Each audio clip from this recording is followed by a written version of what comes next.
menjadi. Mungkin karena terlalu menghayati minggu sengsara, sehingga hujan jalan lompor begitu sengsara bagi mereka untuk hadir di sini. Tetapi kiranya itu tidak berlangsung lama, supaya gereja Helamatonaiye ini tidak hanya dibangun untuk menjadi gedung yang berdiri kosong, tetapi menjadi gedung yang menjadi tempat bersekutu setiap orang percaya di Helamatonaiye. Amin ko? Amin. Amin ko? Amin. Bapak jemaat yang diberkati oleh Tuhan, pada minggu sengsara keempat saat ini kita merenungkan kebenaran firman Tuhan dari Yesaya 55 ayat 1 hingga ayatnya yang ke-13. Sinode Gemit kasih tema kesulitan akan berlalu. Tapi Bapak Pendeta ingin menyampaikannya seturut dengan keadaan di jemaat Raijua Dida. Bagi orang Raijua, bacaan firman Tuhan ini mungkin dapat dimengerti dengan gampang, bilang begini: jangan hanya mau raus semua dari Tuhan. Bahasa sederhananya begitu. Kenapa demikian Bapak Mama? Karena memang orang percaya seringkali hanya meminta dan memperhitungkan apa yang bisa diperoleh dari Tuhan. Dan pada akhirnya dia tidak menyadari apa yang menjadi tugas tanggung jawabnya untuk ia berikan kepada Tuhan.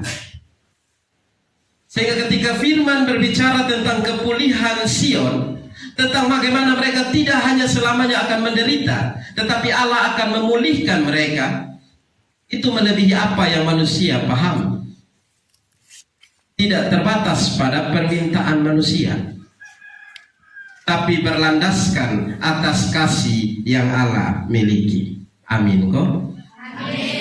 Karena apa Bapak Mama jemaat yang diberkati oleh Tuhan, kalau berbicara tentang kesulitan bangsa Israel, bangsa Yehuda pada masa pembuangan memang sangat luar biasa. Di tanah Babel mereka berjuang untuk hidup dan mendapatkan kenyamanan, tetapi seringkali kesulitan yang ada di depan mereka. Dan oleh karena itu ketika Yesaya menyampaikan kabar ini, menjadi satu kekuatan bagi umat pilihan Allah, bahwa tidak selamanya kesulitan akan mewarnai kehidupan mereka, tetapi kesulitan itu akan digantikan dengan sukacita, dengan jalan keluar dari Allah.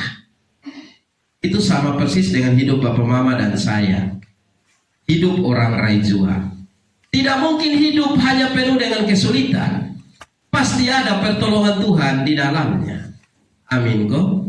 Amin. Tapi sejauh mana kita mau melihat dan mengerti tentang pertolongan Tuhan itu? Itu menjadi pertanyaan. Atau seberapa sering kita mencari Tuhan dalam keberadaannya, dan bukan cari Tuhan karena memang ada kesulitan dan tantangan. Itu salah. Orang Kristen kalau hanya cari Tuhan ketika dia ada tantangan, ada kesulitan, maka tersesatlah ia. Erahala ekamadeo. Yadohat lupa. Saudara, sia-sia. Hidup orang Kristen adalah hidup yang senantiasa tinggal di dalam Tuhan. Amin Bapak Mama. Amin. Amin Bapak Mama. Kita baca dalam bacaannya, Yesaya menjelaskan bagi Bapak Mama dan saya, pertolongan Tuhan itu berlaku bagi setiap orang percaya. Bahkan orang yang tidak hidup di dalam dia akan belajar dari kehidupan setiap orang yang ditolong oleh Tuhan. Itu Kristen. Itu hidup orang percaya. Atau secara sederhana begini Bapak Mama, kalau dia sudah Kristen, maka orang yang ada di sekelilingnya, bahkan dia belum Kristen, akan belajar sesuatu tentang kebaikan Kristus. Pertanyaannya selama ini, apakah kita telah berbuat demikian? Apakah benar di Raijua, di pos pelayanan Helamatonaiye, semua basudara yang jingitiu bisa belajar sesuatu dari kehidupan orang Kristen? Bapak Mama dan saya yang bilang Kristen, kita pun saudara yang seringkali kita bilang mereka belum beragama, bisakah mereka belajar dari kita? Atau jangan sampai sebaliknya, orang yang belum herani, orang yang belum Kristen, hidupnya jauh lebih Kristen dari kita. Itu bahaya. Hidup orang percaya hidup orang Kristen haruslah menjadi teladan bagi orang-orang yang ada di sekelilingnya. Amin kok? Tidak nak kau pulang sah. Amin kok? Begitu. Memang minggu sengsara, tapi tidak usah terlalu sengsara. Harus ada sukacita dalam mempelajari kebenaran firman Tuhan, supaya pulang ada apa yang dalam hati bisa berubah. Kita lihat dalam bacaannya yang ke ayatnya yang kelima. Sesungguhnya engkau akan memanggil bangsa yang tidak kukenal, dan bangsa yang tidak mengenal engkau akan berlari kepadamu.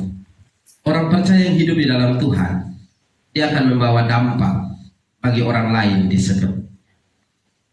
Ketika orang belajar tentang hidup ini dan berkat yang Tuhan berikan, dia akan belajar dari kehidupan kita. Semua saudara, kita akan belajar bahwa hidup menjadi Kristen herani itu luar biasa.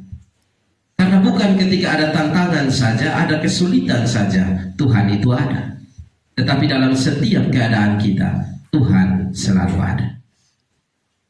Itu harus menjadi ciri orang percaya. Tapi kalau orang percaya sendiri mulai bingung di mana Tuhan, nah itu yang bahaya.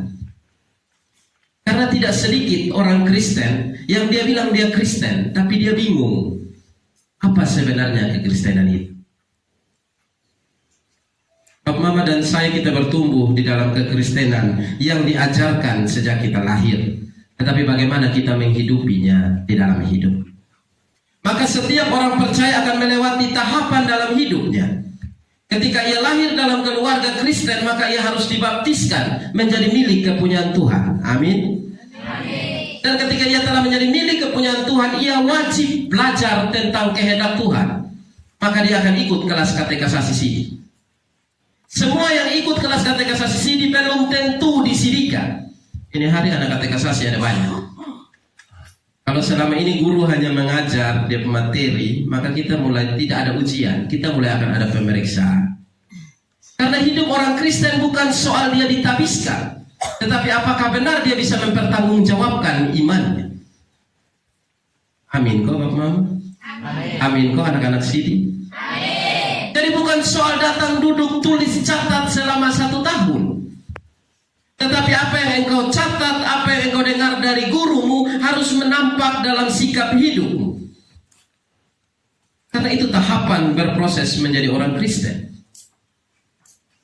Bukan ikut katekisasi sidi, bukan dibaptiskan untuk selembar surat gerejawi, tidak. Sia-sialah setiap kita yang berpendapat bahwa setiap proses di dalam Tuhan hanya mendapat pengakuan lewat sebuah surat. Pak Pendeta, kau suiko 1 tahun, kenapa kau masih kasih keluar lain? Kenapa kau masih periksa ini itu lain? Di sekolah kalau sudah ada catatan kan sudah ikut ujian. Di sekolah kalau alfa banyak kan sudah naik kelas. Sekolah itu dia pun kepala sekolah manusia, dia pun guru Pak Yewel dan kawan-kawan. Apalagi di gereja, pengajar pendeta itu guru, pendeta ini guru BK. Dia pun kepala sekolah, bab tua di atas. Jadi tidak bisa timbang-timbang soal hidup di dalam Tuhan. Amin Bapak Mama? Amin. Amin. Dia pun amin mulai kecil. Kalau selama ini hidup menata diri di dalam Tuhan sesuai dengan firman saat ini, maka kesulitan, tantangan, pergumulan tidak ada apa-apanya. Karena Bapak Mama dan saya, adik-adik, rekan-rekan semua, kita punya Tuhan yang lebih besar daripada kesulitan, tantangan, dan pencobaan dalam hidup kita. Maka harus kenal Tuhan itu. Tidak hanya sebatas tahu. Firman bilang bagi Bapak Mama dan saya, kita semua dengan jelas. Ayatnya yang ke-11 bilang, demikianlah firmanku yang keluar dari mulut. Ia tidak akan kembali kepadaku dengan sia-sia, tetapi ia akan melaksanakan apa yang ku kehendaki dan akan berhasil dalam apa yang kusuruh kepadanya. Amin. Amin. Jadi firman Tuhan ketika disampaikan, ia menjadi pisau bermata dua, pedang bermata dua. Yang menyampaikan akan diperiksa, akan diteliti apakah benar ia hidup seturut dengan firman yang ia sampaikan. Kemudian pendengar atau jemaat, juga akan diperiksa lewat firman itu apa adanya. Maka orang percaya haruslah menjadi beban dalam hidupnya ketika ia memegang identitas kekristenan. Apalagi kami para pelayan, adik-adik ketika diizinkan untuk memimpin ibadah rumah tangga. Bukan khotbah 1-2 jam yang penting. Bukan khotbah lihat dari internet sampai data habis. Bukan itu yang penting. Tetapi apa yang dikhotbahkan itu menjadi nilai hidup. Terlebih dahulu dilakukan oleh orang yang mengkhotbahkannya. Agar supaya jemaat yang mendengarkan belajar dari pengkhotbah itu, dari kebenaran firman yang disampaikan, bahwa benar Allah mau kita hidup di dalam Dia. Amin kok? Amin. Amin kok? Amin. Sampai nanti jemaat bilang, Pak Pendeta baru datang marah-marah. Aduh, oke, aduh. Tapi disampaikan dengan tegas supaya Bapak Mama pulang bawa sesuatu di dalam hati. Jika benar selama ini saya hanya Kristen, maka ketika melewati minggu sengsara ini saya akan belajar bahwa Tuhan telah memberikan nyawanya untuk menebus Bapak Mama dan saya. Maka menghargai itu saya akan memakai hidup saya untuk seturut dengan apa yang Tuhan kehendaki. Maka setiap kesulitan dan tangan tidak akan ada arti apa-apa. Amin kok? Amin. Amin kok? Amin. 3 hari belakangan cuaca tidak mendukung.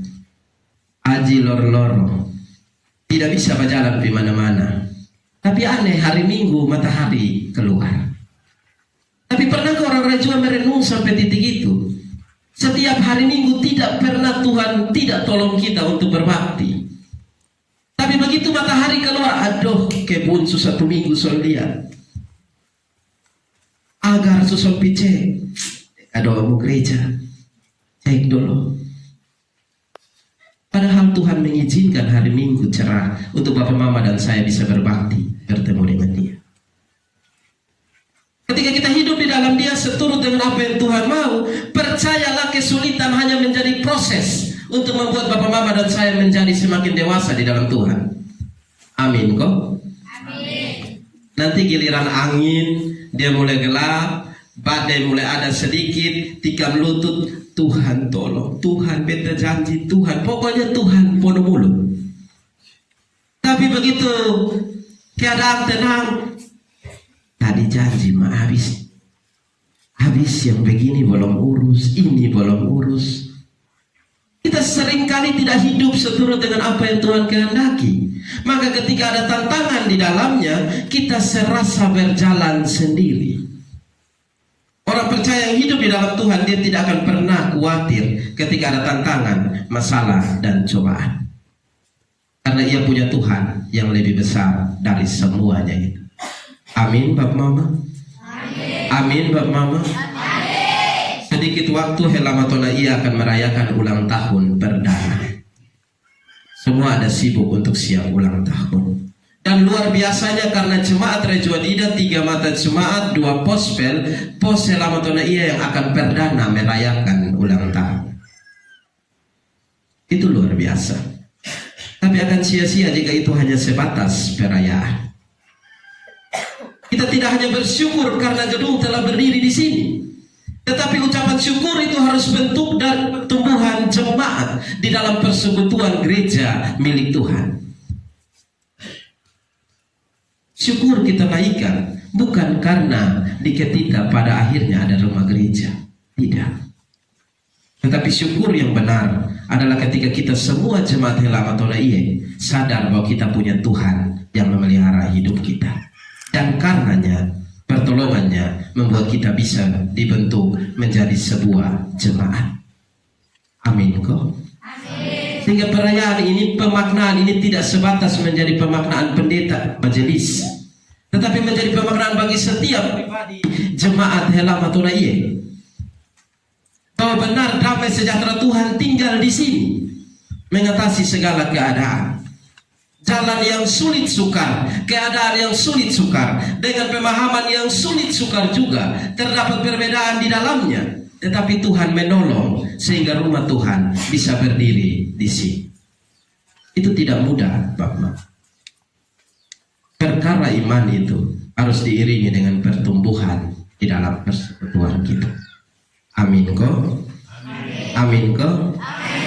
Atau secara sederhana dalam minggu keempat ini Bapak Mama dan saya bisa belajar dalam ayatnya yang ke-13, sebagai ganti semak duri akan tumbuh pohon sanobar, dan sebagai ganti kecubung akan tumbuh pohon murad, dan itu akan menjadi bagian kemasyuran bagi Tuhan sebagai tanda abdi yang tidak akan lenyap.